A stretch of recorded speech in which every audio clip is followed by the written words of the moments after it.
All right, ladies and gentlemen, today's guest is an author, artist, someone that's actually behind a lot of the stuff you see on this channel with regards to our own designs, including this shirt I'm wearing, by the way. He has a brand new book that I'm ecstatic for. It's called Room for Good Things to Run Wild. Without any further ado, ladies and gentlemen, the one, the only, the magnificent Josh Nadeau. Nice. Hi, Ruslan. Thanks for being here, man. Did I say your name right? Yeah, pretty close. Like way better than most people. How do you say Nadeau? Nadeau. Nadeau. Yeah. All no right. nay, just nah. Appreciate you, man. Yeah. Dude, this is fun. Congratulations on the new book. Thank you. It is a spiritual formation book, which I have a deep love for. And your story is crazy. You've experienced all sorts of ups and downs and whirlwinds and healing, miraculous healing, addiction. And you're here now, man. And I feel like you have a voice that I think is so relevant for this next generation of Gen Z, Gen Alpha. Most people probably know you through your art. Yeah, totally. But you have a whole nother side to you that like I'm excited to jump in. Yeah. So, Thanks, dude. If folks that don't know you, give us a little background in terms of who you are, where you come from. Yep. So my name's Josh Nadeau. I run an Instagram page called Sword and Pencil. This might be the Canadian in me, but I'm not used to like gassing myself up. I'll gas you up. Yeah. So, but like, it's just been gassing. great. I've been doing art for a few years. Love writing, and then had the pleasure of doing this, writing the book. And so, yeah, it's been a blast. That's awesome, man. Okay, so Canadian. That's right. Amazing artist. I'll let another man's lips praise you. The good book. So the good book says. Author now. Yeah. Officially today. World traveler. You've lived all over. Yeah. Husband. That's right. Father. Yeah, that's right. Miracle receiver. Also true. Amazing stuff, man. Yeah, dude, it's a pretty good wrap. It's a pretty good list. It's been life is one of those things that, like, for me, the adventure of life, learning to say yes, is a wild adventure. It's been really hard. There's some stuff that's been brutal. But everything's a gift. All is gift. And so to be here on this side, if we had done this interview like a year and a half ago, I'd be a different guy. But this has been a blast. Yeah, man. It's been unreal. I'm going to adjust this because everyone moves. Oh, yeah. I'm a mover. Thanks, Chris. Yeah. Thanks for cutting to both of us as I'm adjusting the camera. I got it. We'll clip that part out. Yeah. Okay. So, man, I've had a blast just hanging out with you the past couple of days. Yeah. We've talked a little bit on the phone, but I feel like you came to church with me on Sunday. We had some dinner, and just kind of hearing more of your story has been so intriguing in terms of your theological background. Yeah. You're a charismatic believer. You believe in the gifts of the Spirit. You've experienced healing, and you have a deep reverence for philosophy, theology. You have your master's in theology, yeah. In theology, and now you're kind of stepping into this whole other realm when there's going to be multiple books. So take me a little bit back to how you grew up, Christian home, not Christian home. Yeah. How did you come to the faith? Totally. So I grew up in a Christian home. It was great. Like, I had a great upbringing. I became a Christian at like 6. We watched the Jesus movie when I was a kid. Okay. And I don't remember which one, but it was just like classic, crying at the end of it. I want to be with Jesus. And then I just lived like a very normal, mediocre, like Christian upbringing. I mean, we were like catechized pretty intense. Okay. We did like Louis Burkhoff for family devotions. We did Calvin's Institutes for devotions. So like I knew a ton at a young age. And I think that's kind of what fed into some of this mediocrity that I was going through in my life. I had that experience growing up where I knew all the stuff, but I had no real answers for like why my Christianity mattered. So when I went to university, I did my undergrad in physics. The first year, I was like, okay, the good book says, if Jesus isn't risen from the dead, eat, drink, be merry, tomorrow you die. So what I wanted to do was figure out, like, if Jesus rose from the dead. If not, then I'm off the hook. I can do whatever I want. And so I spent a big chunk of that year trying to figure that out, was pretty convinced that Jesus rose from the dead. So I was like, okay, the second way out is, if the Bible's not true, even if Jesus rose from the dead, no one can tell me what to do because the Bible's not legit. And so like I went through that process. And then, so second year uni, I was pretty convinced like this is the direction I want to go with my life. And then, you know, life kind of hits you and you think you understand it like intellectually and you think that's going to change you. And I just realized that most of my life was like mediocre. I was pretty discontent. And like I was saying to you over dinner the other day, like I think the majority of people in churches are just like mediocre, discontent. They're wanting something more of Christianity. And they're like, is this really it? Like I show up at church on Sundays, I sing the song, I feel good that afternoon. And then I go home and like Monday I yell at my wife. Tuesday I'm cutting corners at work. You know, I never read my Bible. I never pray. It's so much easier to open my phone than it is to crack open my Bible. Like the whole thing. And I think that like all those things are like these passive things that weigh on us. And for me, what's the best way of saying it? That was the beginning of like slowly deteriorating to where the book starts. And where the book starts is you're full on drunk before work, alcoholic, an alcoholic, not just drunk before work, but like legit living as a drunk. Yeah, dude. So I'd just been married. This is my first year of marriage, and everything's supposed to be like wedding bells, wedded bliss. And it was great, but like to cope with all the stuff going on in my life. And at that time, I didn't even know what I was trying to cope with, right? I think most people who have addiction or like, so it can be porn, it can be doom scrolling, it can be alcohol, it can be anything. It's like this existential thing. It's not primarily, I don't think it's primarily like a pleasure thing. I think the pleasure is what you're looking for to numb the pain. For me, so I have friends who like, it was porn for them or it was other distraction. For me, it was way easier to take a drink and just forget for a second. What were you trying to forget? So at that time, I didn't know. Okay. Right? When it first started, I'm like the cliche dude who like doesn't know his emotions. Like when my wife and I first started dating, I got like an emotions chart. And like I put it up on my fridge. She had one up on her fridge, like where she was living in the city. And she'd be like, Josh, how you feeling today? And I'd look at the chart and I'd be like, that one. You know what I mean? As time went on, I realized that most of it, which is like the deepest thing for all of us, is just like, will I be, if people see me, will I be loved? Am I loved by God? Am I loved by others? And insecurity and confidence that comes with that or doesn't come with that. And I think that that manifests in tons of different ways. So like I was a pretty angry guy and I had a great upbringing. So like it was really tough for me to manage or process where the anger came from. But ultimately it was from like this question of like, can I be loved and am I lovable? And so like, so for me, the alcoholism was nuts, dude. Like I would wake up. At first it was just like you cope. You drink to go to sleep. And then eventually like that stops working. So you drink because you don't want any withdrawals. And then you can't sleep. So you're just up all the time. And then I was doing all this stuff at church, right? So I had this lie that I was telling myself, which is like, I'm newly married, so you be there for your wife. I'm involved in church. I'm leading Bible studies. I'm discipling dudes. That made sense to me because like that's for other people's good. I was working full time. I was doing all this stuff. And alcohol, if you had asked me then, I wouldn't have called myself an alcoholic. It was just the thing that let me do the rest of the stuff that I felt I was supposed to do. So I'd leave work, and so I didn't lose my mind at my wife. I'd have a drink on the way home. Like while you're driving? No. Oh. I would cycle. I lived in a city. Oh, I'm okay, like, okay, so okay. like this is like. So while you're driving a bicycle? Where I worked right downtown Toronto. Okay, so you went to like a pub? Yeah, would hit the pub, pint or two before I went, cycle home. Uh-huh. Still not good. Yeah. Not good. So the way the book opens is like, I'm drunk and I'd been up for an hour. I can picture it because I lived it so clearly. I'm looking at 2 ounces, like a big 2 ounces of Jim Beam sitting in my tumbler. And there's the moment of like, can I get through another 24 hours? And then I had this thing I was saying with the anger, like anger swells and masquerades as courage. You're like, yeah, I can get through another day. But what it is like, I'm just using this weakness and insufficiency in myself to get by. And so I cycle into work, and on my way, I'm hoping that like some car swerves and hits me and like takes me out. Just. Were you dealing with like ideation?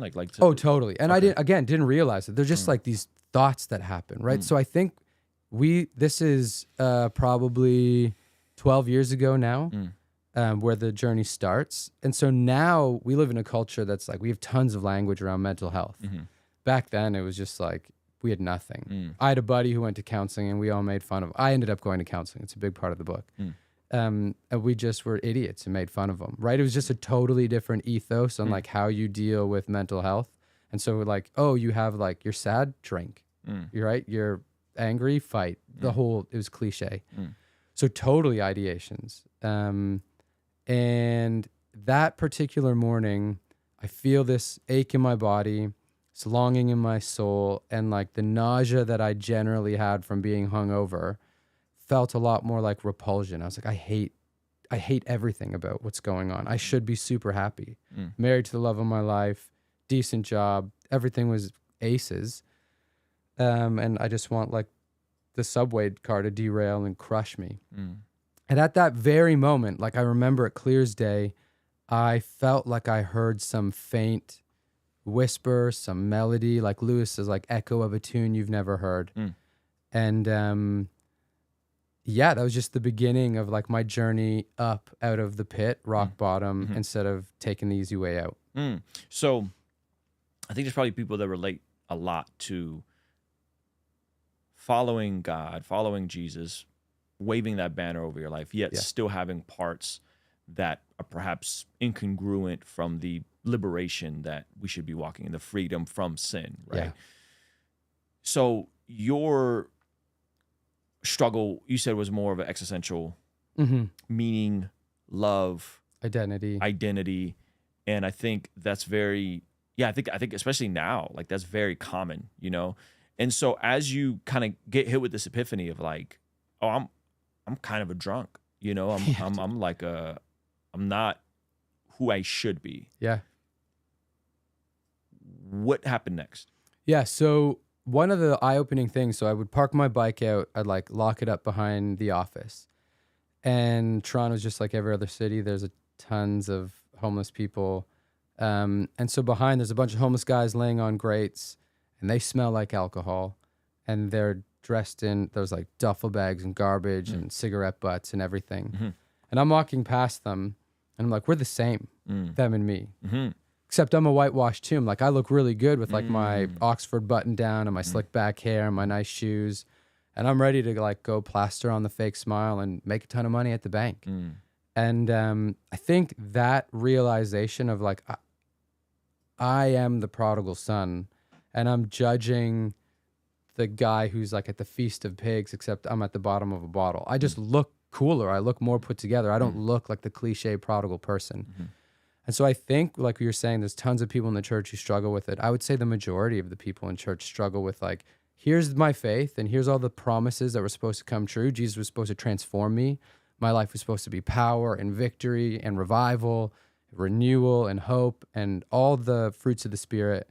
And like literally my life is just a grind. And then I think most people don't even know what they're coping with, right? It's like dealer's choice. For me, it was alcohol. For other people, it's all kinds of things. And so what happened next for me, like the journey's not linear. So one of the reasons it's tough for me, I had to like come up with this idea of how we proposition the book. And it is essentially a spiritual formation book. But it's not this is no shade on anyone who's written spiritual formation books, but formation isn't primarily intellectual. So it was not ideas that saved me. I had my master's at this point. I literally knew everything I was going to know that was going to transform my life. I knew it in the Greek.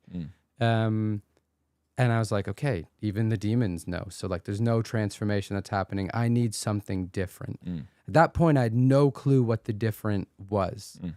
So the what's that thing Einstein says, like the mark of insanity is doing the same thing over and over and hoping for different results. That was like from 18 to like 25 for my life.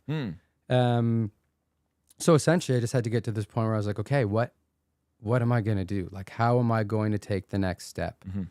And oftentimes I think when we're on these journeys of faith, so like formation is the sexy modern way of saying spiritual maturity.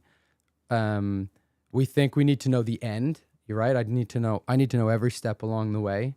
All I knew is I had to stop drinking. That was like the next best step. It was like, hey, no more coping.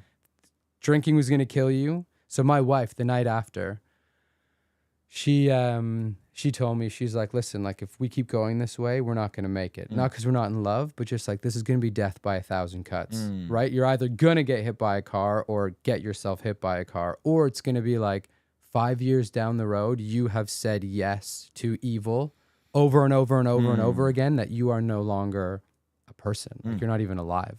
So I'm of the belief that every decision we make either leads us further up and into life, or we descend further and further away from life. Do you think that the lack of spiritual formation, maturity, whatever we want to call it in the church, is because there's a subtle form of Gnosticism where we think it's just about knowing facts and ideas versus that, yes, I do believe God transforms us, and I do believe he gives us new desires and a new heart, and we have to walk through the process of what we would call sanctification. We would have to cooperate and be conformed to his image through a daily process. Yeah. And I think oftentimes people, one, they don't know that. Like they think it's like, oh, if I just believe these essential beliefs, then all of a sudden my life will be better. And or they maybe they do know that they have to cooperate. Yeah. But they don't have a story or a narrative in terms of how to walk that out, right? Because the story we hear in church usually is, I was a drunk, God saved me, hallelujah. Yeah, and then that's it. Yeah, bye-bye. But it's also like, yeah, I was a drunk, God saved me, and I still dealt with this thing. Totally. And I had to figure out a way to overcome it. Yeah. And live a better story. Totally. Like for me, so in the book I call it functional Gnosticism. So I would be, so much of my life after this moment was trying to process what came next. So like you can take the classic Moses in the Egypt and Israel story. You leave the slavery of like what was oppressing me, which was my addiction. And so like if you're a person watching, you just say, insert your sin and rebellion and coping mechanism here. And we think we step out of Egypt and we're like, boom, land flowing with milk and honey, and be like, no. It's crossed the Red Sea. It's passed through the wilderness. It's wandering, it's dealing with the rebellion. And so most of my life, there's this interim period of time, like you said, God saved me, or like I have this addiction, God saved me, but there's this interim time of like, what did that salvation look like? So one of the reasons I think people really struggle is this thing that the term I've coined, functional Gnosticism. So I don't think anyone in the church is like legit affirming Gnosticism as a heresy. Functionally, 100%. So I remember these stories. Dude, I remember I was in seminary. I was writing a paper on Moses' song. And I was like, if you were doing your master's, there was like a cool spot of the library that was always reserved for you.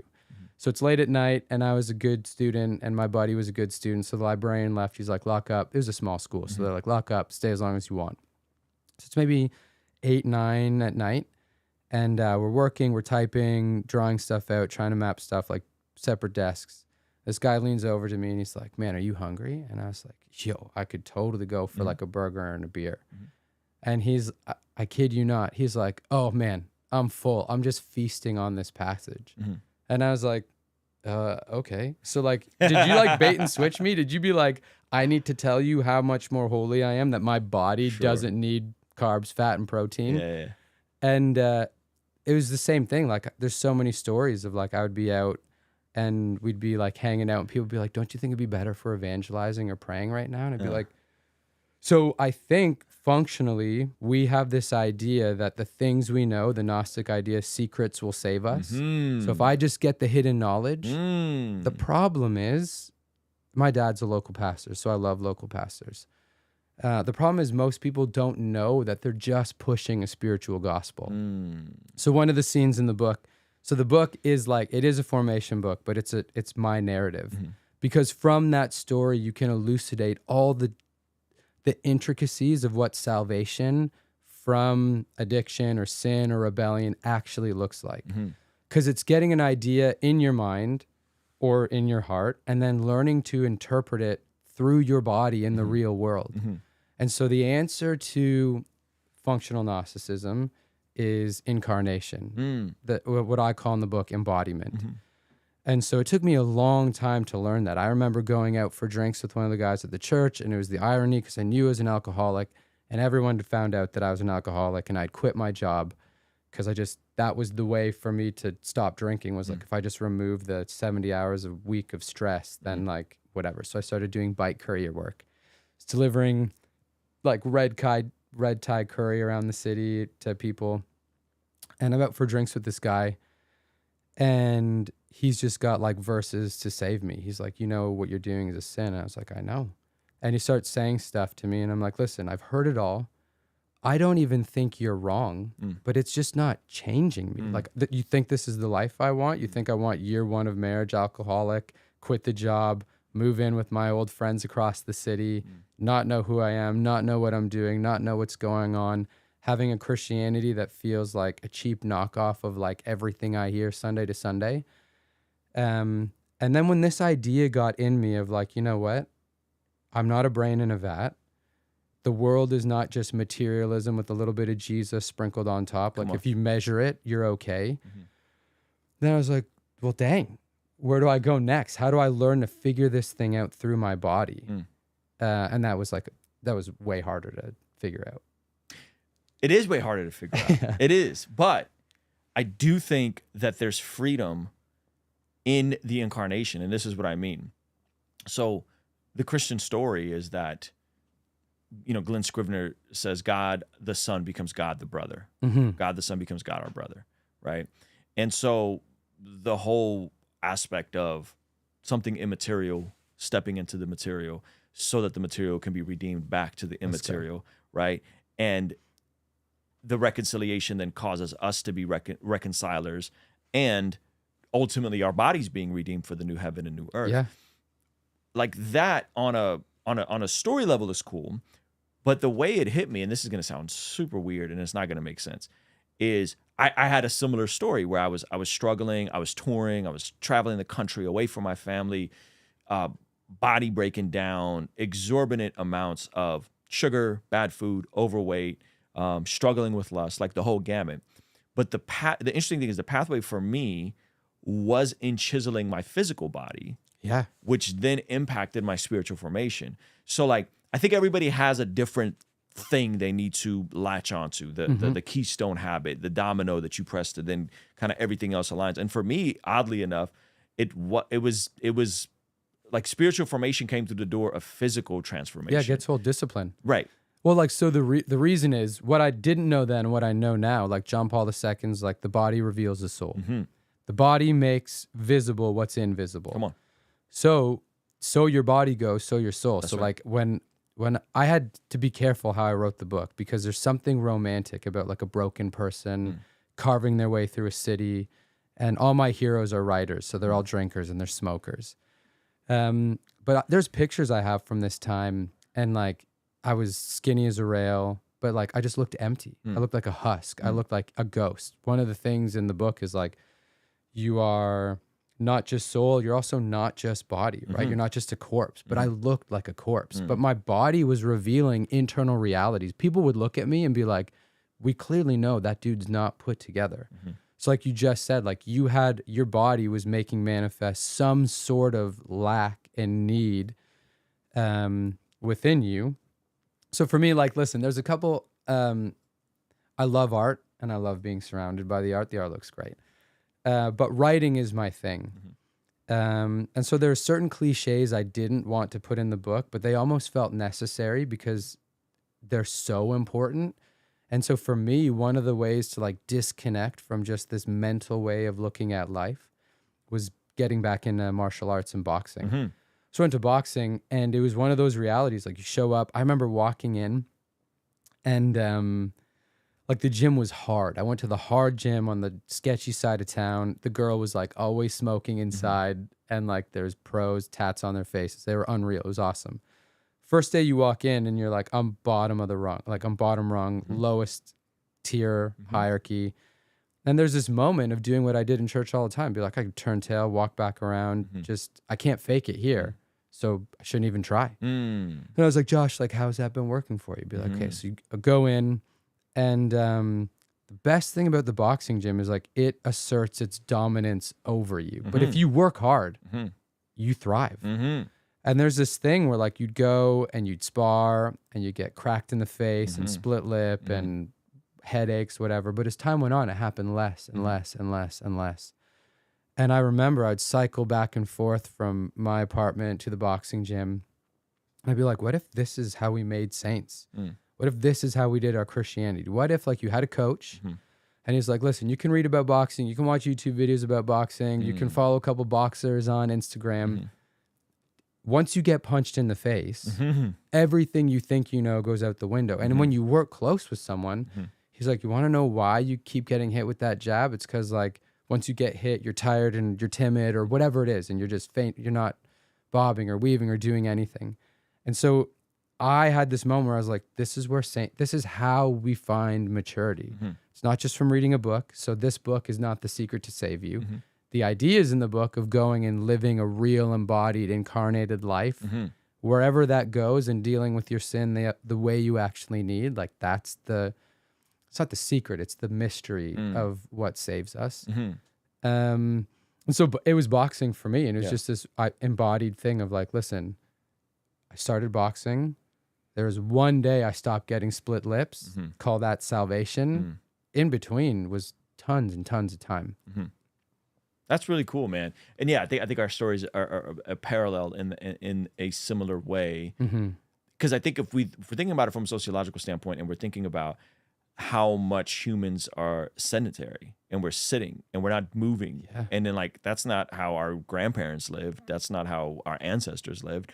And so we're almost dealing with different problems in a way. And so like I think that you see the spike in mental health and anxiety and all that kind of stuff. Like a lot of that is, I think, probably caused by the way we don't move. And then we wonder why we're so we feel like crap, you know? We have this like disembodied experience. We interact with the world. I was out at this conference, and this is no shade on like the next gen, but like everything was interpreted through the phone. So like rather than interpreted through your body and experiencing people with touch and smell and feeling. So like part of the book, part of the thing that like I started figuring out next was like I needed a phenomenology of sainthood. I didn't want like this intellectual explanation. I wanted to know a saint by experiencing a saint. And just the same way, like when I first started dating my wife and you get the first kiss, I could have blown it by being like, okay, let's measure how fast my heart is racing. Let's measure how many goosebumps I have. Or like, is it true that there's butterflies in my stomach? Be like, no, you just enjoy the kiss and you let the kiss do something to your body. And so a phenomenology of sainthood, like experiencing a saint by practice, I think is the way forward. Because like you can read the life of the saints, and I do, and none of them are the same. They're all wild. That's part of the reason why the book has the title. But there's things about them that are similar. And so part of it is they love ultimate love. They are committed to the way of Christ. There's all these things, but when you look at their practical lives, they're different. They break categories. Peter Kraft, Catholic philosopher, I'm sure you've heard of him. He talks about how you can never make a saint out of a wimp. So what you need is the strength to face all the stuff to become a saint. And then I had this realization that like you can always see where a saint has been. Because they leave like holy little messes everywhere they go. Like you got a flip table, you have the scent of the life to come, and you watch, you know, when you enter into a room and like someone who's holy has been there, like the presence of God lingers. You're with them and you're like, am I, like when Paul says, follow me for I follow Christ. When you meet someone who's like mature and holy, committed to the path, you're like, yeah, this isn't a normal conversation. I'm not meeting with a normal person. I'm getting so much Jesus through this person's body. Like they are incarnating goodness, truth, and beauty to such an extent that I feel like I'm seeing someone who's like partly remade already. But they're only like it's caught, not taught. That person sits you down and is like, okay, so I read my Bible this many, whatever. You're like, okay, I'll try. And that's part of it. You have to like, Lewis talks about these kids. There's good kinds of pretend and bad kinds of pretend. When a kid is pretending to be a firefighter or pretending to be a dad or pretending to be a mom, what they're doing is taking the virtues that they think exist for those categories. Then they're doing it at 2 years old, 3 years old, like kids playing house. And I'm going to go cops and robbers. I'm going to go fight the bad guys. Then there's bad kinds of pretend that are like fantasy, escape. I don't mean Lord of the Rings fantasy. I mean like escapism, numbing, distraction. And so part of like that thing of becoming a saint was for me finding local people around me who I could just like do my life with. I could watch them. I could see how they were in traffic. I could see how they were when they were hungry. I could see how they were when they made a mistake and they needed to apologize. And just to get life like that in me and around me. I love that, man. And I think the beautiful part is when I think of the scriptures and I think of like a book like First Corinthians, Yeah. Paul's writing this kind of wild, loose church. He's having to keep telling them to like stop being sexually immoral. Yeah, stop sleeping with your mother-in-law. Right? Like, bro. Someone's smashing their mother-in-law. And he's like, ugh, like, you know, get that dude out of the church. Like, and yet he keeps calling them saints. Yeah. Right? He keeps calling them saints. So 1 Corinthians 3, I think he calls them worldly. And then when he talks about sin, he's like, and some of you were this way, right? In 1 Corinthians 6. And he keeps referring to them as saints. And so it's this interesting idea of invitation to step into the sainthood or the priesthood of all believers. Totally. Yet there's a disconnect. And I think the blood of Jesus and the grace and the mercy of God is big enough to cover that. Yeah. Yet, what does that mean for the person on this side of eternity? Yeah. And living in a perpetual state of imposter syndrome. Totally. Right. And I don't want that. Like, Yeah. and so as I'm thinking about my own life, right, like, and I'm thinking about like areas I want to button up by the grace of God, like I'm not dealing with lust. I'm not dealing with alcoholism. I'm not dealing with addiction in that sense, but like, I want to refine and get better at my love for food, you know, and like overeating and not moving enough, you know, and like the sin as you mature and you grow becomes more sophisticated and becomes more culturally acceptable. Totally. Right? Like it's okay if you're 30 Yeah, pounds like Jerry overweight. Bridges has that book, like Acceptable Sins or whatever it's yeah. called. And like alcohol, like these things are like frameworks, right? So like it's the same impulse of my alcoholism that drives me to be selfish. Just me first. I need to take care of me first. I think what you're saying with not just a sophisticated sin, but like being a saint in that already not yet paradigm. So like if you close your eyes and you picture a saint, you picture the halo, you picture like the tattered robes, you picture like something something very beautiful, like halos and beautiful robes, and they're praying at the altar. I think we need to like reimagine the vision of like a saint. So yes, we are saints in one sense, like you were called, we've received the Holy Spirit. We are saints in that sense, but we also know we're not perfect yet. And then there are people who we meet, and I'm not just talking about the saints that are canonized. I'm talking about like, there's little old ladies in churches I've gone to who they're saints. Like, trust me, I've met them. I see what they do. I see what they give to the church. I see how they live. And so the idea of an ordinary person becoming an everyday saint, I think, so when you talk about the next gen, their questions of like identity and purpose are enormous. Especially when they're so inundated online with like, your identity could be famous YouTuber, famous content creator. You could be a celebrity. You could do this. And like all of marketing and advertising is literally like sniper aimed directly at their insecurities, right? Like the new Apple, any new Apple product is like identity is the slogan. If you buy this, it will save you. And then they buy it and you're like, oh, dang, I'm still addicted to whatever I'm addicted to. So Christianity's solution is like, listen, that question of identity and purpose, we've got it. The purpose of your life is to become a saint. Becoming is like the operative word. That's the thing that I needed to learn that was really difficult. Was not like, so about halfway through the book, I say something, and what I say is, I could have told you this on page 1, but you would have done what I did and tuck it away in your pocket and go tell people at Bible study, be like, oh, listen, I know the cool answer. Be like, no. You've got to go through, that took me, this journey of this book is like 6 years of my life. And it was up and down and up and down and up and down. And so the idea of becoming is enormous. What taught it to me was Brothers Karamazov. There's like 3 key characters. You've got Ivan. He's the atheist dude. He's like observing the world as it is. And what he sees is like evil, suffering, kids freezing to death in Russia, parents making sure the kids they can't feed freeze to death. And he says like, how could there be a good God if this happens? You have this guy, Father Zosima. He's the saint. He is the person who has quote unquote arrived.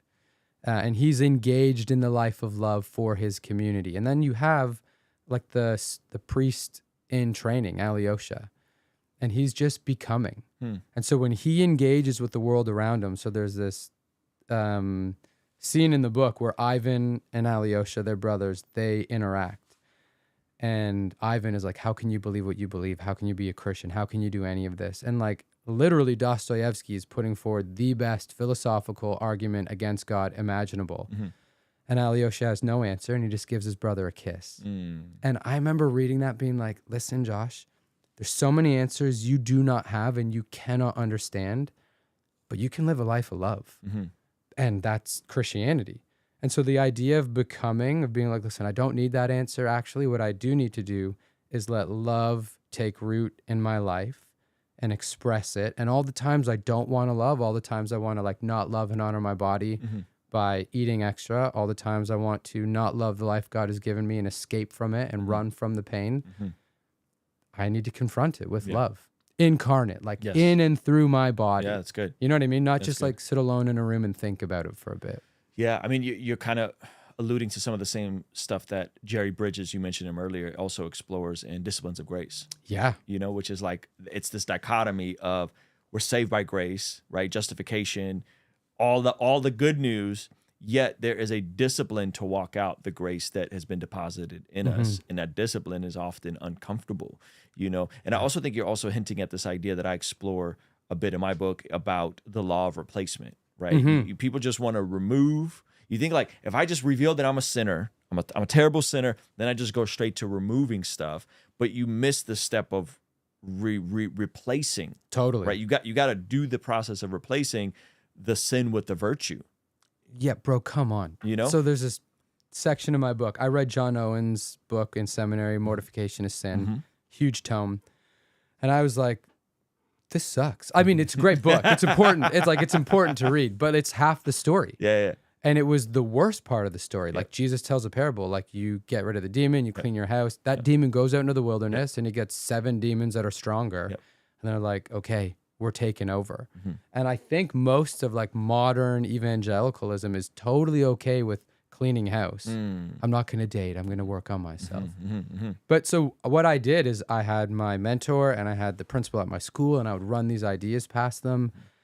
And I was saying like, listen, it feels like anytime I talk to someone about virtue, about something positive, it always comes back to killing sin. And we're like, so how do I put on love? Oh, you kill sin. I'd be like, sorry, you're just telling me the same thing, the only thing you know. And so one of the reasons the book is called Room for Good Things to Run Wild is Chesterton has this quote where he was like, there's this established rule and order of Christianity. And I thought they were shackles. Like, I thought it was a prison. Wow. And then he's like, the more I considered it, what Chesterton actually says is he's like, I went out to figure out my faith and I wanted to found a heresy of my own. Just, this is going to be my belief. Yeah. And he's like, I went all the way around and what I found was orthodoxy. I just found real Christianity. I was just so blind to it. What I found was that established rule and order was to give room for good things to run wild, which is like virtue unleashed. So like the classical virtues, like chastity. So like, how do you fight lust? With chastity. How do you fight greed? Generosity. How do you fight anger? Kindness. So like when you get angry at someone, be like, hey, I'm going to bless them. You put on to take off. But when you do that for your whole life, what's the best way of saying this? Like, again, it's the hardest thing you'll ever have to do because it's hard as hell. And I mean that as literal as possible. You have to get rid of the hell and rebellion in you and let the life to come saturate you. It's hard, but it will be an adventure. It's the best thing I ever did. I mean, it led me all around the world, which was perfect. It's part of what my story is, but I think God was very gracious to me where I think I'm the kind of person that is so dumb and so blind and so confused that if he didn't just like shove my face in a Spanish coastline, I would have never been able to come home and be like, this dirty diaper is the exact same. This cup of, like, Jesus, you turned water into wine. And every morning I turn water into coffee. Like miracles. It's all the same. But I needed to see at the extreme of beauty to learn to come back to live a normal, holy, ordinary, routine life. Yeah. Yeah, that's good, man. And I think when you talk about this, at least in my circles, sometimes what gets thrown, which I think is just so poisonous, is this idea of like, oh, you're talking about like works-based salvation. Yeah. And I go, stop it. No, we're not talking about salvation in the sense of justification. We're talking about the process of becoming more like Jesus Totally. over the course of your lifetime. Yeah. And that involves you working out the thing that God worked in. And I think that's the part where I guess in, my like neo-evangelical type circles is you start talking about virtue and you start talking about goodness and you start talking about beauty and they go, well, you're trying to earn your way to God. And it's like, no. I don't need to earn my way to my identity, but I do need to walk out the identity I've been given. And like there's good things that happen when you do that. Like, so the world that I grew up in was like very Calvinistic. I'm not Calvinist anymore. But it was like so heavy on grace and election that this idea of like doing good works was always looked at with like suspicion. Be like, what are you trying to do? And be like, Jesus was like, I only do what I see the Father doing. I'm trying to, I think, do the same thing. And be like, you trying to earn your salvation? I'd be like, no. And then they'd be like, your righteous works are filthy rags. And I'll be like, yeah, but I don't actually think so. I think like if Christ in me is doing good work in me and through me, so my view of what's happening at the cross and in the resurrection is what Maximus the Confessor says, like all things are being made new. So you have the cosmic Christ, everything in creation was made for Christ, made from Christ, and finds its fulfillment in Christ and reflects Christ in some capacity. So like, why do we have winter and spring? Because we have a dying and rising God. Why does everything seem to exist in triplets? Because we have a triune God. Like this is just the idea. And so part of our sanctification or theosis or participation, it doesn't matter. Like what Athanasius said, God became man so that we could become God. And he means participate in the divine, like it says in 1st or 2nd Peter, is alignment, is being made new. And how do you make yourself new? You do what's good and what's true and what's beautiful. If you don't do those things, this is the scariest part. So one of the big themes in the book is like, it's not just enough to say, I want to have formation. I want to be mature. Where you start and the steps you take matter. Because you could do, like, think about Mormons. They think they're Christians. Be like, sorry, you deny the deity of Christ. You deny the Trinity. You're not in the club. That's like literally step one. So where you start matters. And the issue is if you start from a perspective that doing good and being good and becoming good is wrong, you're pooched, right? Like ultimately you might be the person as like, you're saved as through the flames. But if you, imagine the person who's like, oh yeah, I don't want to stop this bad habit because like God will do it for me by grace. It'd be like, Paul's like, I worked harder than anyone, but it was grace in me and through me. And you feel that when you start doing good works. Like, I think everything you say, I just go, I don't want to just barely get to heaven. Yeah, dude. Like, I don't want to get to heaven and then like, Jesus is like, yeah, man, like you made it, but like you came in with a limp and you had all these things and you shipwrecked your life and your marriage. And it's like, no. Like, I don't want that. Like, I want to get into heaven and be closer to who Jesus wants me to be. Totally. As I progress in my life. Dude, you want to go in like high fives to all the saints down the road. Like, this is the place of dreams come true. I'm here. This is what I wanted my whole life. Yeah. And you don't want to be like the rug pulled out from under you where you're like, oh, I thought I was doing it, but I wasn't. Right. Yeah. That's good. I think I think these conversations hopefully will help people reorient their faith in terms of the faith versus works dichotomy, which I think oftentimes is just a false dichotomy. Like I think in many streams of Christianity, Catholic, Orthodox, Protestant, like there's a place for faith and there's a place for works, and they're not in competition. Yeah. And the blood of Jesus is still good and is still like I'm confident that I'm saved, not because of anything I've done, but because of what he's done, yet I have enough confidence to then walk it out. Totally. Like, I don't think, I read a lot of like ancient stuff, and I was like, I don't think anyone thinks you're saved by your works. Everyone knows you're saved by Christ. Right. who else can rescue you from this body of death, from the domain of death? Right. Only the person who slaughtered death. Mm-hmm. End of story. Mm-hmm. Right? Like, and so I think works, I don't even like using that framework just in my own life.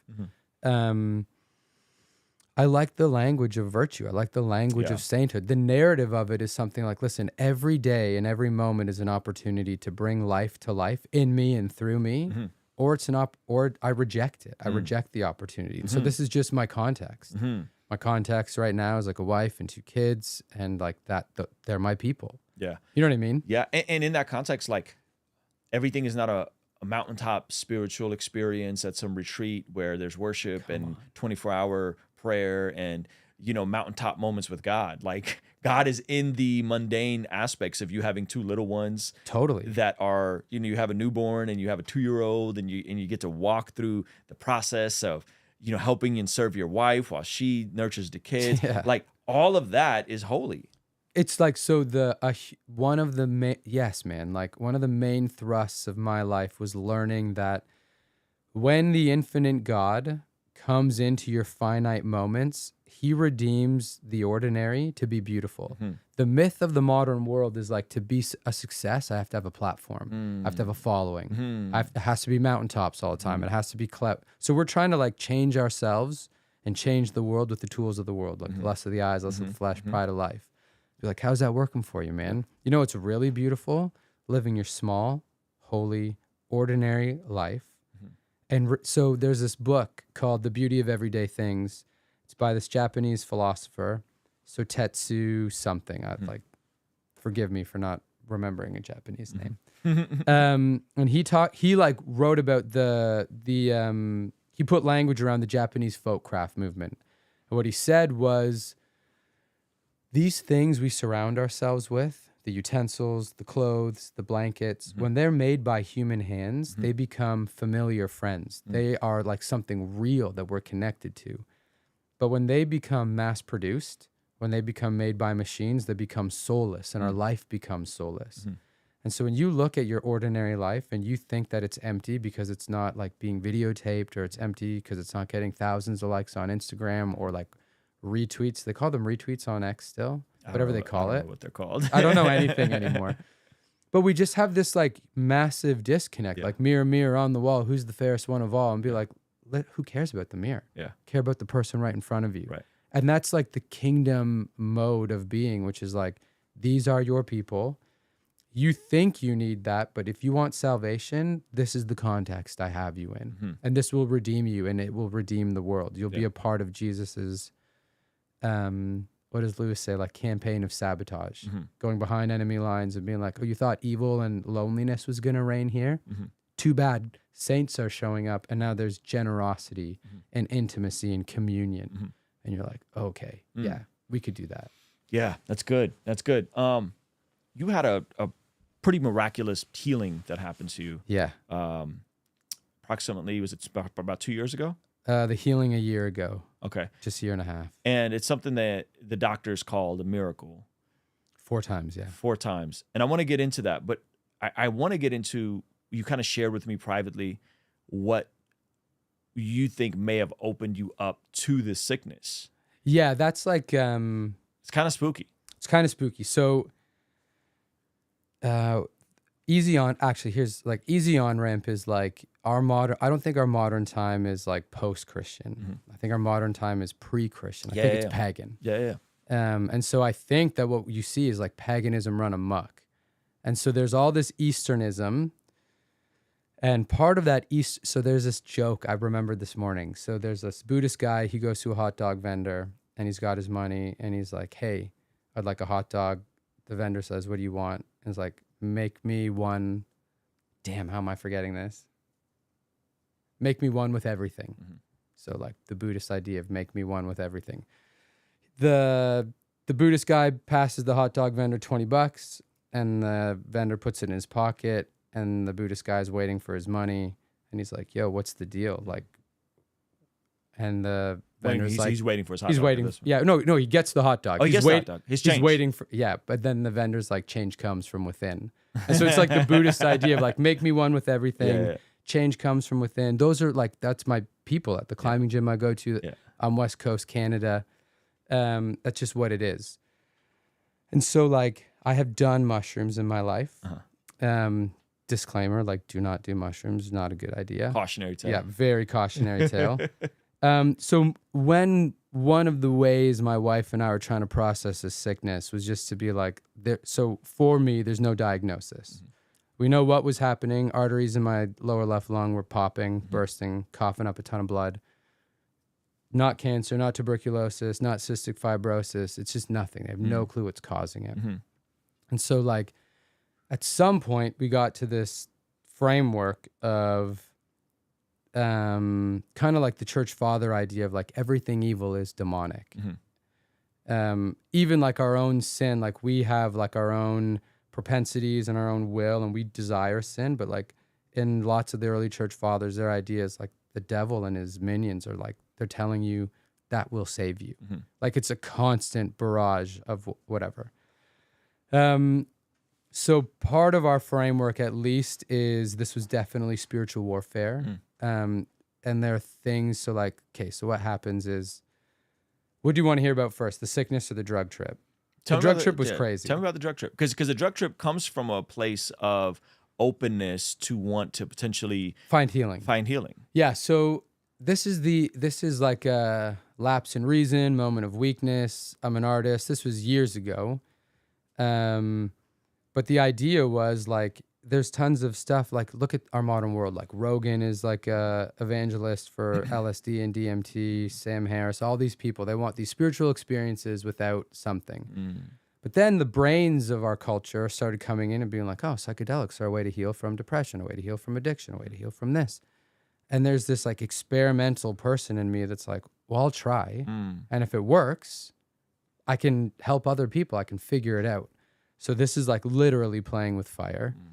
So what I do is we find a place, we measure out the grams that we're going to take, you make a tea, I take a sip, and I have like a demonic trip, like through and through. And you were hoping to heal what, anxiety, depression, that sort of thing? I don't know, really. Like if there was to be healing, this is like at that time in my life where I'm like, I don't really know what I'm struggling with, but I just want to fix it. Because life didn't feel like it was coming up. So when I say that like I was addicted to alcohol, I was also looking for salvation. Like it wasn't just alcohol. I did drugs to try to like, and you know what I mean? And like there are tons of stories of people like, yeah, man, I saw like the geometric patterns of the universe, man, and now I know everything's love. I don't buy that at all anymore, like after my experience and after all the reading and study that I've done. So like my trip, I go under and it's like no fun, no like funny colors, no whatever. It's like intense the whole way through. Like you're being demonized on this trip. Yeah, like I don't know if I'm being demonized. I'll tell you what happened. The language is very difficult, like theologically, because of my education and the stuff I've read. Like I know, so for example, the reason why divination and pharmacology and witchcraft and stuff is forbidden in scripture is because like you're picking up the phone to the unseen realm and you don't know who's answering. The reason why we have prayer and the spiritual practices is because every time you do those, you do know who's answering. It's the Holy Spirit in you. It's God the Father on the other side. Do you know what I mean? On the other side. Yeah. And so I think that some people have these like mediating experiences where like they pick up the phone and it's just like no one. I think sometimes someone picks up the phone and they're like, okay, time to tell some lies. So I have this vision. The first vision, like I literally take a swig of this tea, 5 minutes later, close my eyes. Like I'm like out and it's like, I can picture it now. It's like this enormous city, dark blue. And it's like this mix of like neon future with like stone ancient stuff. And there are these people passing forth and they're trying to get in the city. Like they're fighting to get in the city. And if I kept looking closer and I noticed that the city was alive, like the city was organic. It was a living being and it was like frantic. It was shaking. And it was like desperately looking at these people, like trying to coax them in. And these people who were trying to get in the city had the exact same kind of like frenetic, chaotic energy. But what they wanted was like the power that came from being in the city. And so then literally like I sit up in bed And my wife like writes down what I tell her, and I'm like, that felt like lust of the eyes, lust of the flesh, pride of life, like money, sex, power. Felt like power. Like that's what happens. You like, if you pursue power, you're trying to get in, but it's like this frenetic clambering, you're crushing and killing the people all around you. Lay back down, another vision. Second vision is like kind of out in the wilderness. So you picture it, like close your eyes, it's dark. And inside this tree trunk, enormous tree trunk, was like a house, but it was like a party. So like I kind of peek in, and inside is like this orgy, just like bodies writhing, and they're all like reaching out, trying to pull me in. And there's something like in me that feels this pull. And then all of a sudden, like a light turns on, and it's just all these worms and maggots writhing over each other. And boom, I sit up and I'm like, that's sex. Like if you give your life to sex, like if you think sex is going to save you, like you're going to lose yourself. Lay back down. I have this like third and final vision, and something happens at the end.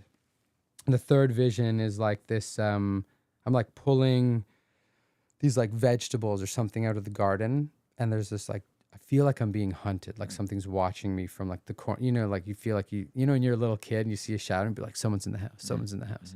Felt like that the whole time. So I'm pulling out these vegetables, and then there's all these like mannequins around, and they're like kind of crackling and stuff. And the idea that I like am overcome with is like I taking stuff up from the ground, and I'll just like sell it to these mindless drones. But they're all cracking and falling apart. And then the vegetables, so like moth and rust, they start cracking, falling apart. Boom, sort of wake up. But what happens in this third and final thing is I feel I saw what all these people see, which is like we're around a campfire, say the size of this table, and there's all these people who are dancing and singing. And they're like, have like a humanoid form. They're all black, but their bones and like their structures and stuff on them that are like neon and bright and shining. And there's something like really primal and ancient about it. And I'm like, oh, this is cool. But all of a sudden I feel like the weight of like the whole universe is like leaning in on us. And so what felt like so amazing, like honestly looking back, I'm like, if this is what people are seeing, I can understand why they want to have these trips. You're like, yeah, this is ancient.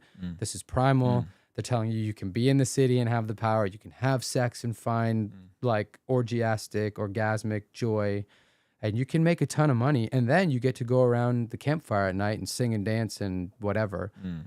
So I stood up in this little dreamy thing, and I put my hand up and I touched the edge of that universe. I was like, oh, this universe, this way of being is in like, I'm 5'10". When I reach up, maybe maxing out at like a 7-foot reach or whatever. I don't know. I don't have that short arms. So if people Google this, be like, I don't have tiny arms.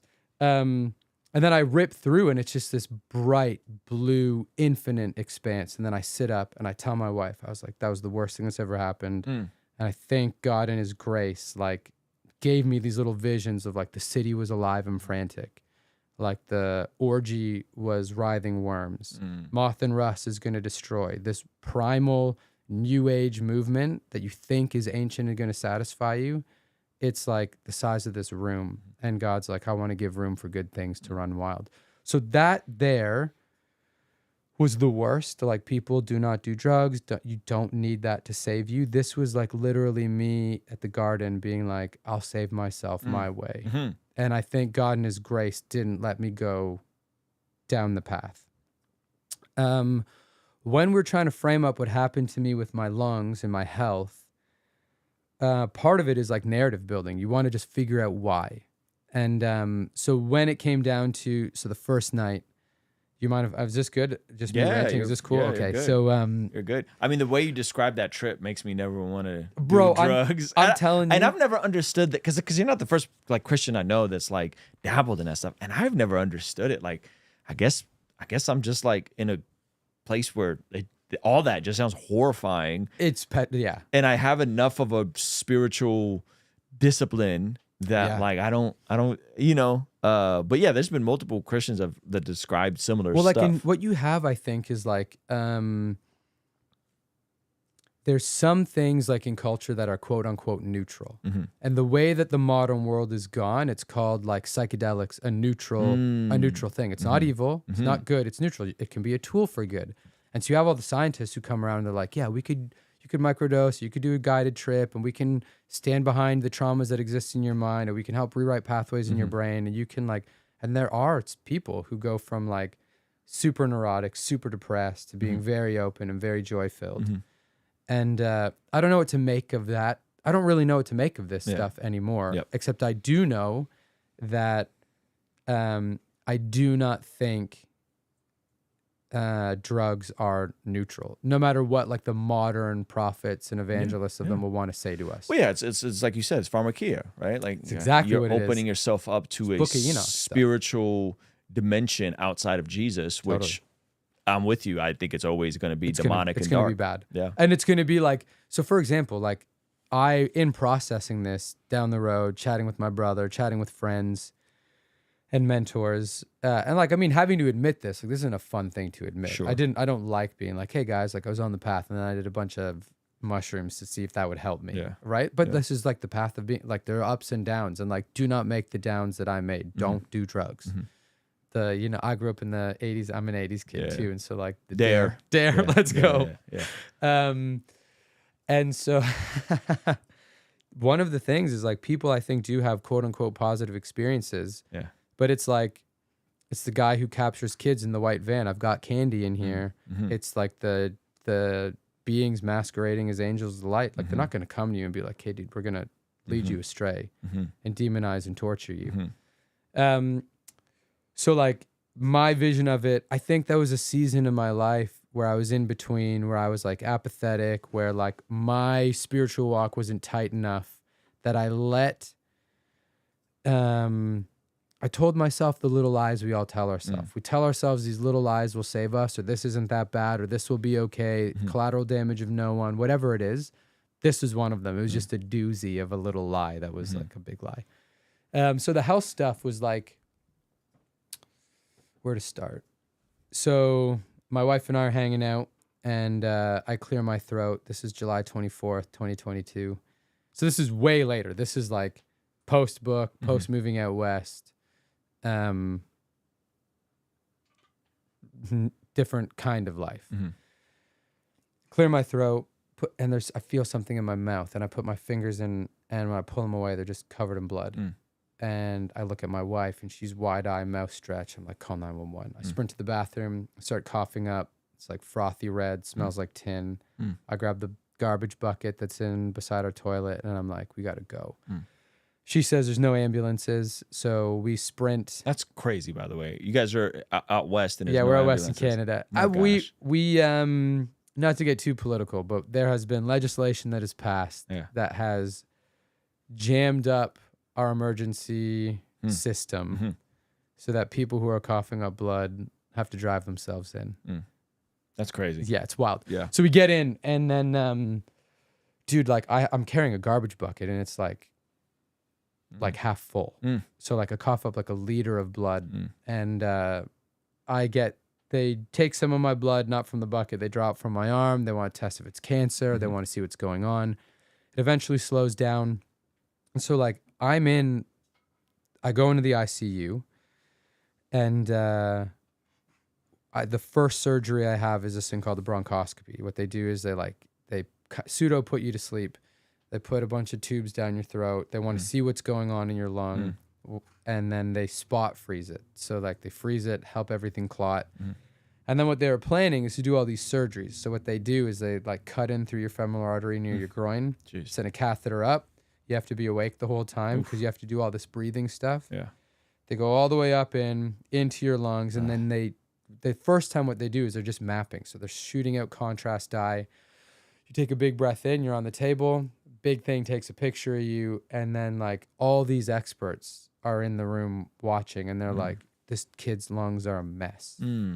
Were you like a heavy smoker? Or yeah, like I used to smoke cigars, but like I had zero damage, like smoking damage from my lungs, super active, ate really well, worked out. I was a big runner. Yeah. Literally like other than the smoking cigars, like as healthy as You could be a horse. But you're saying the cigars isn't. There was Didn't no do smoke anything. damage, Like I asked my doctor, and I was Yeah. like, listen, like he's like, dude, are you a smoker? I was like, yeah, I smoke cigars. And then when he went in and examined all the tissues, like you have no damage to your lung from smoking. So this is just something different. So I'm in that hospital. I'm in the hospital that first time for 3 weeks. The first night, this is where I think the spiritual warfare comes in. I'm in the ICU. Everyone else in the ICU that night dies. And I have this moment where a nurse comes in. You introduced me as a charismatic. I'm not like super charismatic. Like I do believe in all the gifts and love when they're practiced. But the stories I end up telling you right now are very like supernatural stories, which is normally not my MO. So like this nurse comes in and she like flicks a needle. I think she's going to draw some blood, do the whole thing. And she comes right up to my face and pulls her mask down and says like, why don't you just die? Whoa. And then smiles and it's just like sharp teeth. What? Yeah, I kid you not. Wait, was this like a vision? Or yeah, was so I this... ring the bell and I'm like, they come sprinting because they think I'm coughing up blood. And I'm like, listen, am I on anything that's going to make me hallucinate? Yeah. And they're like, you're on nothing. And so like, I'm petrified. I call my wife. She got sent home that night. Yeah. She was 3 months pregnant when this whole thing started. And she just drives right over. She's like, you got to put on worship music. You got to like, this is something else. was this a physical being or a vision? I have no clue. still Like don't my know. eyes were open. I was just like sitting there. Yeah, scary as hell, literally. And so like that first season, I'm in the hospital for 3 weeks. I lose 2 liters of blood. We go through the process of making sure like Aislinn has all my banking information, all the business information, that anything I'm working on gets directed to her. My parents fly out. I'm like, listen, if I don't make it, my wife's 3 months pregnant. She's going with you guys. We know we're having a boy. You raised 2 boys. Like we had to go through the whole process of like, if you don't make it. Yeah. But I had this thing in me. It's like, I got to see my son. Like no matter what happens, I'm going to live with my wife. I'm going to be a husband. I'm going to be a dad. So we get through the 3 weeks in the hospital. I stopped bleeding. So I coughed up 2 liters of blood, almost died the 3 times. And When you say almost died it 3 times, what does that mean?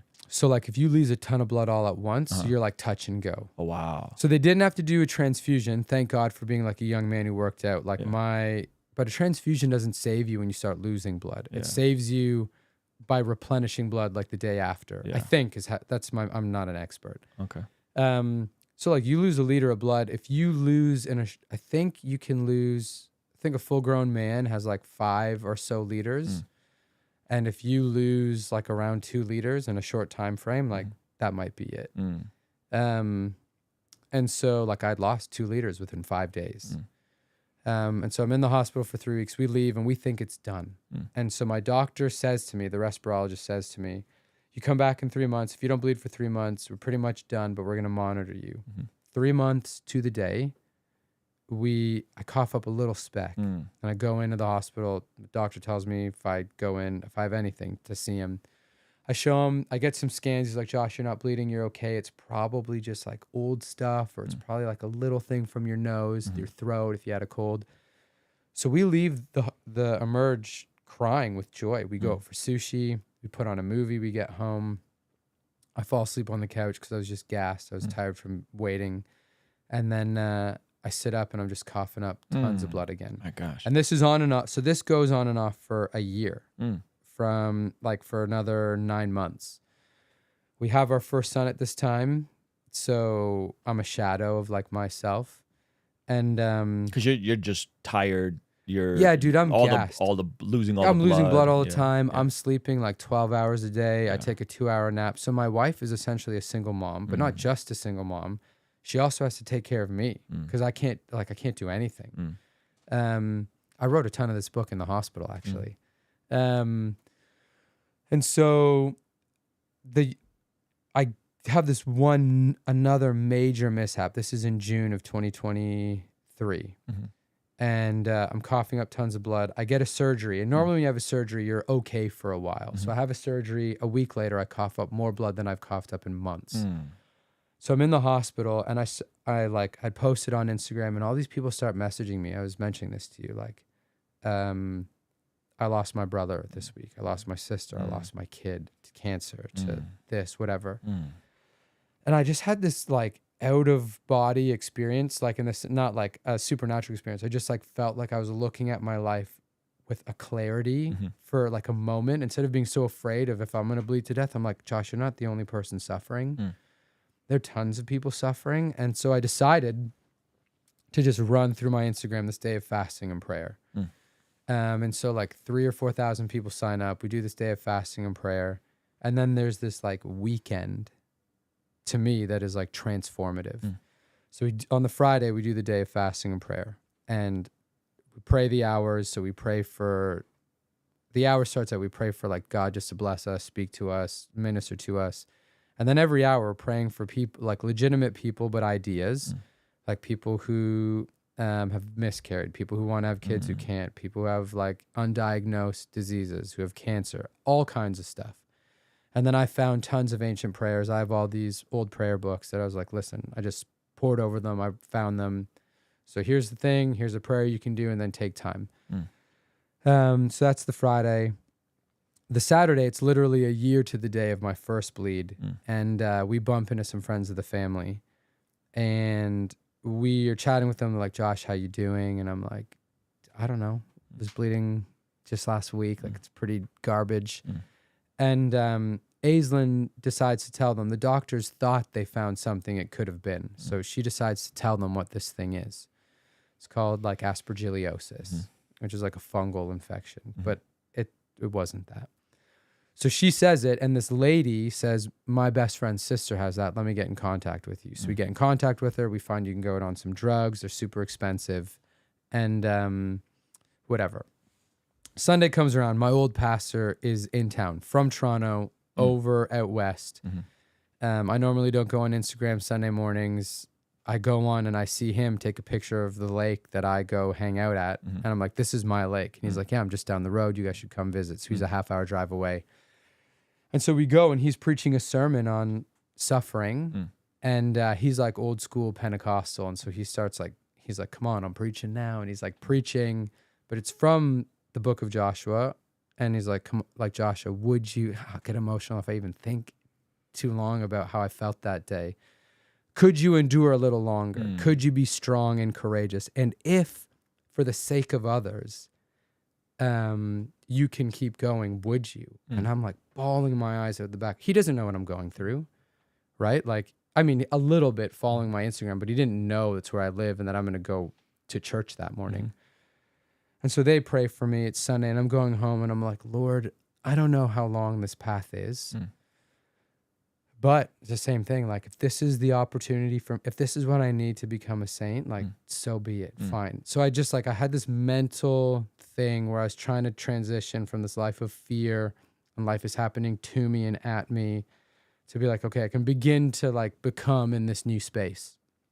Monday rolls around, and I got to do work. Like, I still have to work. And so my wife takes our kid, he's 6 or 7 months old at this point, to the beach.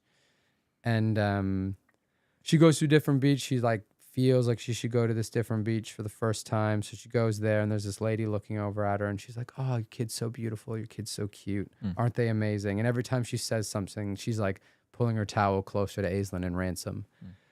And my wife Aislinn is like, do you have any of your own? And the lady's like, yeah, I do, but we're not really on talking terms. And Aislinn's like, why?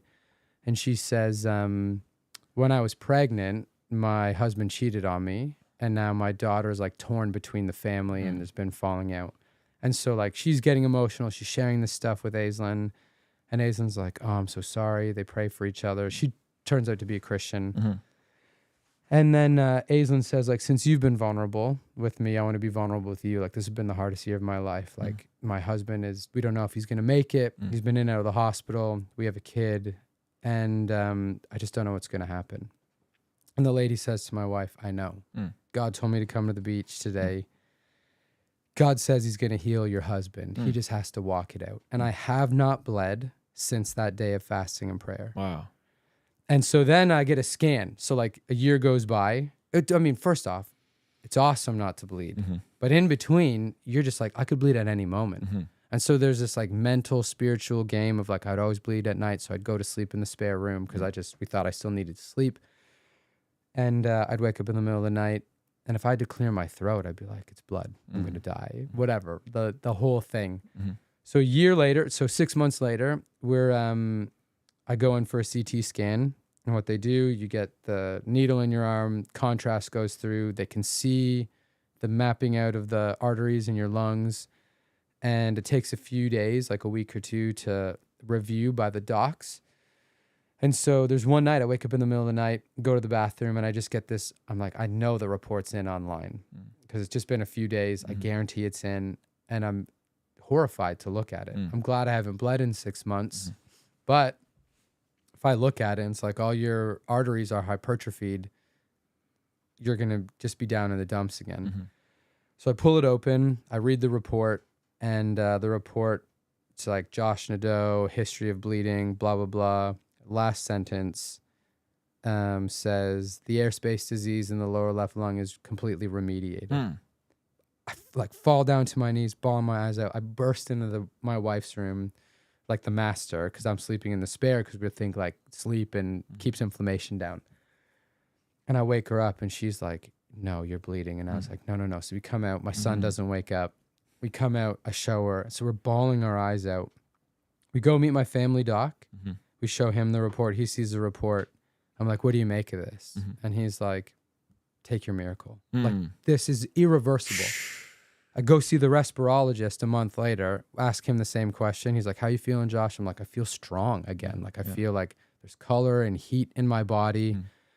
I don't have to drink tea every 2 seconds. I don't have to like take lozenges. I'm like, what do you make of like what you see in the CT scan? He's like, listen, you were bleeding all the time. You're not bleeding. We don't know why. And your lungs, like we would do a surgery here and 15 dead arteries that were bleeding disappear. Like, I don't know what to tell you, man. Like, take your miracle. Then he says to me, you have this irreversible disease called bronchiectasis, and there's nothing you can do about it. It's irreversible. The only thing you do in your life is make sure it doesn't get any worse. And all that's going through my head is what this lady says to my wife at the beach. You have to walk out your healing. So I'm like, okay, Lord, like, I don't know what that means, but like, I'm going hardcore. So just like, I tightened up my whole life. You talk about like for you when you're struggling with all the stuff going on when you're on tour, whatever, like food was on point. We got like super granola, dude. It was like all farmers markets, organic, non-GMO, everything. I ate carnivore pretty much exclusively. We did tons of fasting and praying. We did the whole thing. So fast forward 1 year. This is literally like 2.5 months ago. I go in for another CT scan. They go to map out how my lungs are. And a few days later, I get a call from my family doctor. And my family doctor is awesome, but he never reaches out. So I tell my wife, I'm like, hey, we got to get ready for some bad news. Like if things have gotten worse again, then we got to like, I don't know what we do next, but we got to be ready. So he goes, Josh, I was looking at your CT scan, and he's like, if I didn't know what you had, I'd say your lungs are perfect. But I know what you have. So like there's still some small stuff we want to work on. But he's like, so I'm like, what are you saying? Like, is this bronchiectasis, this irreversible thing? He's like, yeah, most of it's gone. Wow. The irreversible thing, most of it's gone. Wow. So go the day my wife gives birth, January 21st, I have a meeting with my respirologist in the hospital. So she finishes giving birth.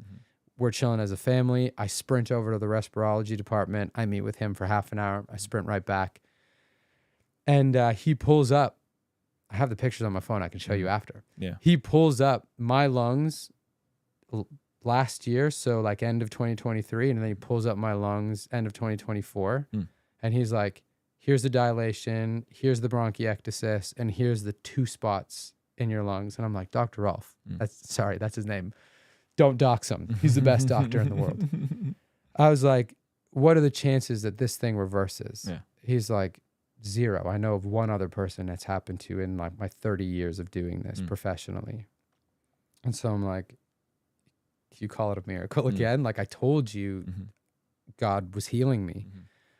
And he just kind of sheepishly looks at me and like, he gives a wink. And he's like, I don't know what to tell you, man. Like, I don't want to be on record being like, yeah, you got 2 miracles. And like, I told him like, can we do one more in 6 months so I can get 3 for 3? all my Catholic and Orthodox friends online message me. They're like, if you get 3, you're a saint. Because you need 3 miracles. Sure. And I was like, no, guys. Anyway, so like to be on, like I'm telling you, this book was like step 1 of like my learning to embrace the way of the saint. Feel like the lesson God told me. That whole healing story, just to say this, I was bleeding to death. And now I'm so thankful for blood in my veins and arteries and air in my lungs. But I should have been just as thankful. July 23rd, 2022, or July 23rd, 2022, before I was bleeding. Every day is a gift. Every day is an opportunity. All is gift. I was just too blind to realize that everything that's coming my way is actually the good and true and beautiful life God has for me. It took me, again, I think I'm so dumb and stupid, like to be brought to the brink of life, to turn around and be like, holy smokes, I had everything. So yeah, miracle upon miracle, dude. Like life is pretty awesome. That's incredible, man. And, you know, the cool thing is you connected it to the mushroom trip, which you know you shouldn't have done, yet, you know, meaning the sickness, potentially you feel like you opened yourself up. Yeah. But even in that, like God is still good and still. Yeah. You know what? Still healed you. So my wife got this verse halfway through that was like, this kind only comes out by prayer and fasting. And we're like, I don't know if I'm being oppressed. I don't know if it's like, I don't know if it's the mushrooms. I don't know. One of the questions that goes on in your life is like, is there sin that's causing this sickness? And I know a lot of people don't want to talk that way, but if you do a deep dive, and I've read the good books on the book of Acts, you do see that sin and sickness go hand in hand. And sometimes it's a chastisement, like your father loves you and he's going to let things happen to bring you back. We found, I think you've had an exorcist on the pod, right? Well, I had Father Simon on. I don't know if he's an exorcist. Yeah. But I found like this Catholic exorcist, and I don't agree with their entire view of demonology. Sure. But there's one thing he said that was so poignant, where he was like, anything in rebellion is opening yourself up to the demonic. Yep. And I was like, yeah, of course it is. Like God created the world good, and he said it wasn't good for man to be alone. And I have systematically, trying to save myself, separated myself from God's goodness. And what do you think happens when you're driven out from the goodness of God? Yep. Things are wild. Yeah. Not good kind of wild. Things are like dark, desert kind of wild. And in the scriptures, the desert and the wilderness is the place where the dark forces lie. That's why all the early church fathers, like the desert fathers, that's why they go to the wilderness. They're praying to fight the demons to save the world. And so I had this moment of clarity where I was like, say it was, I don't know if it was the mushrooms themselves. It was for sure it was the rebellion. That I think, so the way that I map it out, if there's no explanation and the devil wanted to take me, I don't think necessarily Satan, but someone in the club wanted to take me out. Sure. They just probably found some sweet overlap of something I maybe had when I was a kid, if I had bronchitis or pneumonia or an allergy or this or that. And they just found this like perfect storm. And maybe they're just waiting to push the button. And maybe it was like my apathy, just my bitterness and resentment. And I'm not saying every time you sin, you're going to start coughing up blood. But I am saying every time you sin, you are removing yourself from love and protection. Come on. Like, I just don't know how anyone cannot believe that. Yeah. And if you don't experience it, that's because you have a Heavenly Father who's showing you grace upon grace. Wow. And so I firmly believe whatever I experienced was spiritual warfare, in part by my doing, and then in part by my commitment. Like, I had gone through this book and I had committed to the way of the saint. And then I experienced this thing. And like, I wasn't perfect. I was still apathetic and bitter and resentful, like still lose my temper at my wife. I mean, you know, it's like you have kids that don't sleep and you wake up and you're in a bad mood and you just like go off the handle. So I had all these little things. It's just stuff I was processing in my life. And I truly believe, for me, I don't think this is all sickness, and I don't think this is everyone who's going through something. I truly believe for me that there is an enormous spiritual component of what I went through. So much so that when we fasted and prayed, so this is the thing I forgot to say, was this, when we were done fasting and praying, I went from sleeping 12 hours a day with 2-hour naps in the afternoon to going back to sleeping 5 hours a night and feeling like strong. And so I was like, what? Like, so all that to say, yeah, it just, normally my framework for all of my life isn't this supernatural. But I actually think that's a deficiency in me. If you go read the church fathers, they have a framework that's like everything is God and Holy Spirit, and everything evil is like the world, the flesh, the devil. Yep. So it's demonic. And There's no neutral. There's no neutral. Yeah. We like, the reason why it sounds weird, even me saying it out loud, is like I have my master's and I want to be like, hey guys, I'm actually really smart and I read philosophy and theology all the time. Like, shame on me for thinking I need to de-spiritualize and de-supernaturalize the world I live in. Like, of course, like if I'm committed to the good, the devil's going to be after me. If I open myself to evil, easy target. But we don't think that way. We think that our little sins and little rebellions, no consequences. Yeah. Anyways. Whew! Damn. Man, that's heavy, bro. That's some good stuff. Okay. Yeah. Tell them where they can get the book. Yeah. We got to have you back on and dive even deeper. But I thought that in and of itself is already, it's a great tie into the book. It's a great tie into not choosing apathy and consistently leaning into spiritual formation, the desire to be a saint. Where can they get the book and where can they find out more about you? Yeah. Get the book on Amazon. And if you do get it, leave a review. They say that's good. You can find out more about me. I have a Substack called Everyday Saints. And then I have an Instagram called Sword and Pencil. And other than that, like, I probably won't talk to you because I spend most of my life not online. Don't take it personally, but yeah. Appreciate you, man. No, Thank you so much. We'll dude, link thanks. all your stuff below.